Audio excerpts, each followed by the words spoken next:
aqui Tânia e mostrou para eles de forma clara qual era o chamado. Então nós podemos aqui fazer um excelente trabalho com louvor, como nós temos, um excelente trabalho com as crianças, como nós temos. Nós podemos fazer inúmeras obras sociais aqui na igreja, mas o chamado para essa igreja é missão. Então não há o que dizer. Se nós não fizermos isso, pelo que eu entendi do chamado que Deus deu a esse casal, nós com certeza iremos fadar de qualquer forma. Amém? Então, baseado nisso, pastor Isaías, mais uma vez muito obrigado por poder estar conosco aqui. E agora nós vamos fazer um paralelo aqui, pastor, né? O senhor falou com muita eloquência e nós ficamos muito felizes com tudo quanto ouvimos aqui, né, daquilo que Deus tem feito em Moçambique, como Deus tem usado o irmão lá naquele lugar, né? Mas agora nós vamos fazer um paralelo, porque o Senhor é quem recebe naquele momento. E agora nós vamos ter a visão daqueles que nós enviamos, por assim dizer, né? Mas antes disso, pastor Isaías, eu queria de antemão já pedir o senhor para que nos falasse, e eu falei que eu ia te fazer essa pergunta, né? Porque o pastor Isaías, além dele ser presidente do CDL, ele é o fundador, né, do CDL. Então a gente entende que existe aí uma visão dada por Deus, né? O Espírito Santo com certeza tocou no seu coração e o senhor, acredito que tenha escrito isso na sua tese de uma das suas formações. Eu queria que o senhor, de forma resumida, né, nos falasse um pouco sobre essa tese que o senhor fez sobre liderança. Mais uma vez, muito obrigado pela oportunidade de poder estar na Igreja Assembleia de Deus de Itapuã.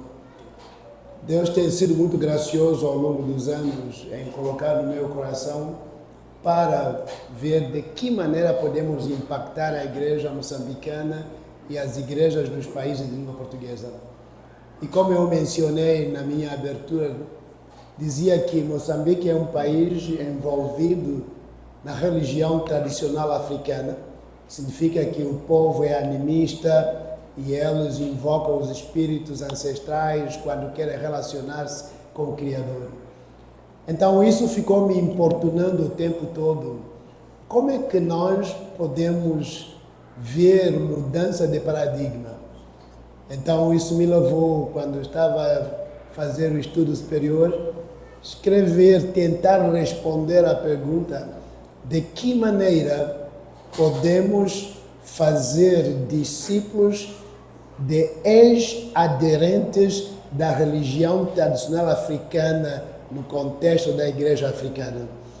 Então, quando estava a olhar para isso, percebi que as pessoas estão muito envolvidas com as tradições que não conseguem delas sair.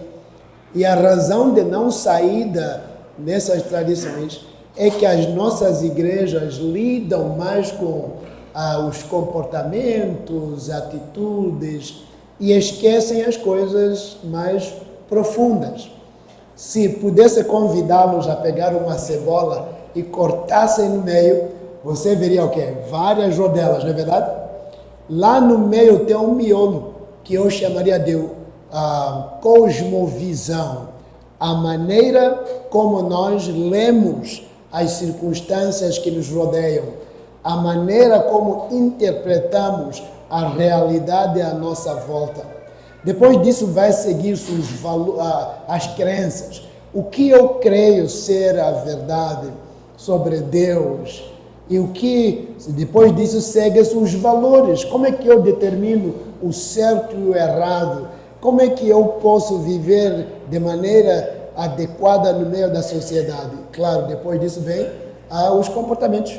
Então, eu estava a tentar ir contra essa ideia de que o discipulado só se rodeia no momento de ensinar pessoas algumas básicas lições e depois soltá-las sem que a sua cosmovisão fosse confrontada. Então, eu luto lá, ao escrever, dizer que há duas coisas que resultam disso quando engajarmos as pessoas no contexto da sua cosmovisão. elas envolvem mudança de paradigma. Você não olha mais para a vida daquela maneira, de forma corriqueira, mas também há uma transferência de lealdade. Antes, tudo o que você fazia terminava os espíritos, têm todo o poder, e quando quer ir a Deus, os espíritos. Mas agora, quando confrontados com a verdade, essa mudança de paradigma começa a fazer com que você veja a centralidade de Deus. E quando Deus está no centro, as demais coisas são filtradas nessa ótica e nessa perspectiva. Muito bacana.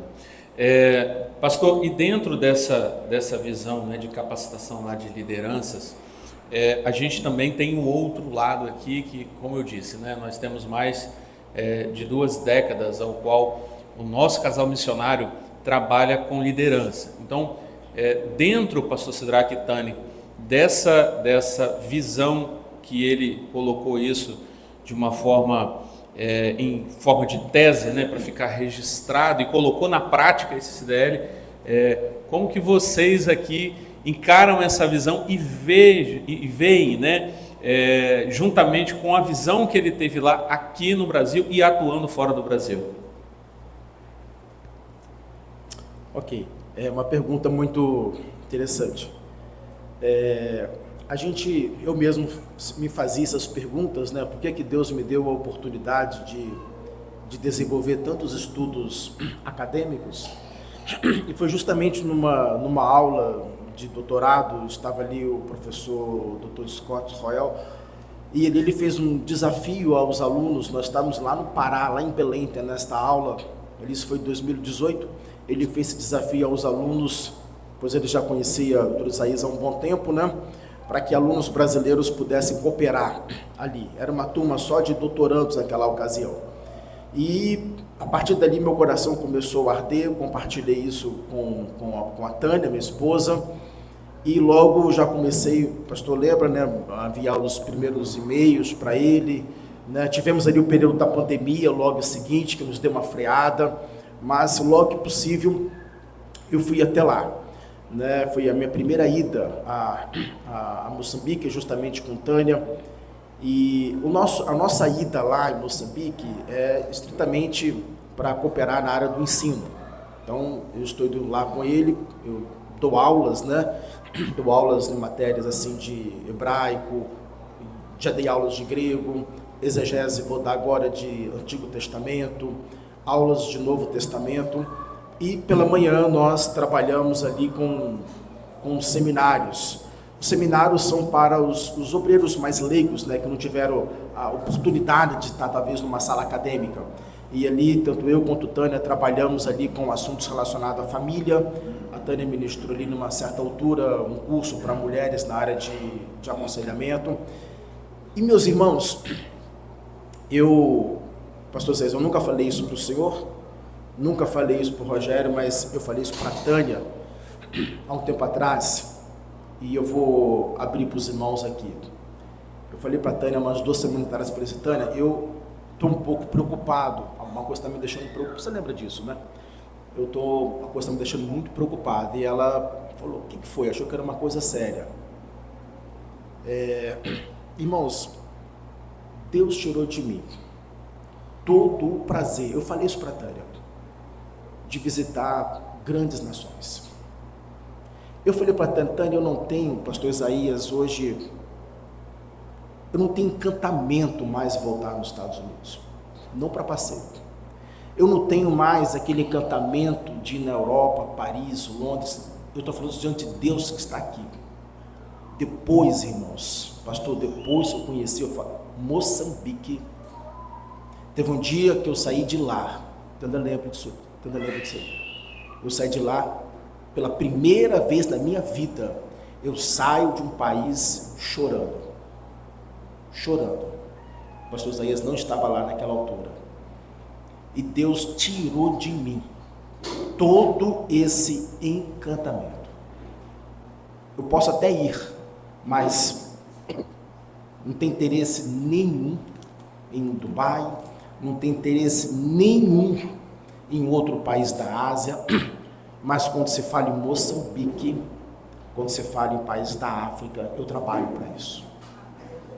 Eu liguei para alguns irmãos para oferecer marmitex. Não foi isso? Foi isso, Eliseu? Para quê? R$25 cada uma. Para de 25 e 25 reais conseguir pagar essa passagem, irmãos. Isso eu nunca faria para outro país. Eu falei, eu não sei o que está acontecendo, não sei se Deus, o que Deus está querendo com isso. Mas Deus colocou um amor muito grande por essa nação. É isso que eu queria falar aqui.